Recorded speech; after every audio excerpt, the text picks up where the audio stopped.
Halo semuanya, siapa di antara kalian yang sudah mendapatkan informasi atau sudah membaca berita bahwa Presiden Joko Widodo beberapa waktu yang lalu saat berkunjung ke NTT itu hampir mengkonsumsi makanan yang mengandung formalin. Nah, tapi bukan itu sih yang akan kita bahas kali ini, tapi akan ada kaitannya dengan makanan. Kita akan membahas mengenai makanan yang rendah gizi atau bahkan sama sekali tidak memiliki gizi. Istilah kerennya sering disebut dengan junk food.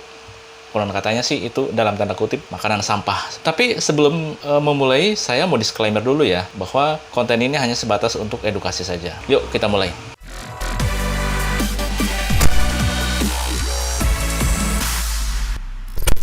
Pada pembahasan kali ini, saya akan membagi materi ke dalam beberapa chapter. Chapter yang pertama yaitu apa itu makanan yang rendah gizi. Yang kedua adalah pandangan soal iklan mengenai makanan orang kaya. Chapter yang ketiga yaitu apa itu bahan pengawet. Dan bagian yang terakhir adalah seperti apa peran pemerintah. Di zaman sekarang, dengan kemajuan teknologi yang semakin pesat, maka kemudahan untuk mendapatkan informasi pun semakin cepat. Namun, terkadang kita mendapatkan informasi yang salah atau keliru. Oke, kita langsung ke dalam chapter yang pertama. Apa itu makanan yang rendah gizi? Makanan rendah gizi atau dengan istilah junk food merupakan istilah untuk mendeskripsikan makanan yang memiliki kalori, lemak, gula, serta garam yang cukup tinggi. Akan tetapi, kandungan vitamin yang ada di dalamnya cukup rendah atau bahkan tidak ada. Berikut ini akan saya tampilkan beberapa contoh junk food. Yang pertama ada burger, yang kedua kentang goreng, ice cream, ada donat, ada pizza, nugget ikan, hotdog, stik keju, gorengan, makanan kaleng, keripik, kentang, dan kentang goreng, kue, biskuit, dan pastry. Serta yang terakhir adalah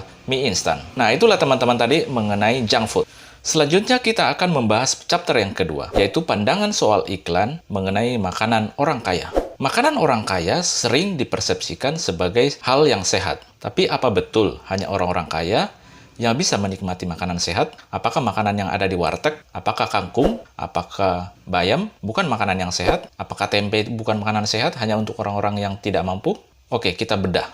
Semua yang ada di iklan tidak selamanya adalah benar. Banyak dari iklan yang mengubah pola pikir anak-anak muda atau bahkan seluruh penontonnya yang bertujuan untuk menggiring opini. Kadang-kadang kita keliru ketika menonton sebuah iklan mengenai makanan. Terkadang iklan dibuat semenarik mungkin untuk mengubah pikiran bahwa dengan mengkonsumsi makanan tersebut, maka kita sama dengan orang-orang kaya.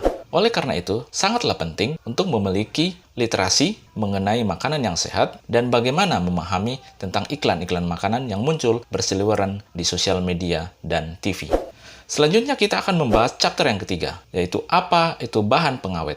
Banyak dari kita yang menyaksikan atau bahkan percaya ketika sebuah iklan menyatakan bahwa makanan yang mereka sajikan adalah makanan yang tanpa bahan pengawet. Tapi apakah betul? Pada dasarnya, BTP atau bahan tambahan pangan adalah zat-zat yang kadang keliru dipersepsikan di masyarakat. Kadang-kadang ini dipersepsikan misalnya seperti formalin yang jelas-jelas adalah bahan yang berbahaya. Padahal tidak. BTP atau bahan tambahan pangan itu juga mencakup misalnya garam, pemanis, perasa, dan lain-lain. Sehingga apabila ada sebuah produk yang menyatakan bahwa produk mereka disajikan tanpa bahan tambahan pangan, maka jangan mudah percaya. Apakah produknya mereka tidak manis? Apakah produknya mereka tidak asin? Maka kalau dengan demikian, itu dapat dipastikan bahwa mereka memiliki bahan tambahan pangan. Selanjutnya kita akan membahas mengenai chapter yang keempat, yaitu peran pemerintah.